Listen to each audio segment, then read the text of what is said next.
कर्म तो स्वयं ही अपना फल भी है पार्थ, परंतु यदि तुम समाज कल्याण के कार्य में स्वयं अपना हित मिला लोगे तो तुम्हारा वो कर्म अशुद्ध और अशुभ हो जाएगा। इसलिए हे पार्थ, निष्काम कर्म के मार्ग पर चलो, क्योंकि कर्म फल तो तुम्हारे वश में है ही नहीं। इसलिए केवल कर्म करो और कर्म फल की इच्छा न करो। किंतु निष्काम कर्म कैसे संभव है वासुदेव? फल का ज्ञान ही तो कर्म करवाता है, और यदि दृष्टि फल से ही हट जाए तो कोई कर्म करेगा ही क्यों? कोई कर्म इसलिए करेगा पार्थ कि कर्म के बिना तो जीवन संभव ही नहीं।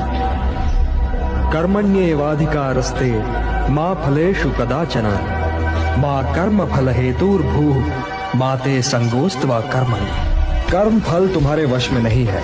यदि तुम ये सोचो पार्थ कि चाहे विजय हो चाहे पराजय, किंतु तुम तो केवल इसलिए युद्ध कर रहे हो कि युद्ध करना तुम्हारा कर्तव्य है, तो विजय के सुख या पराजय के दुख का प्रश्न ही नहीं उठता।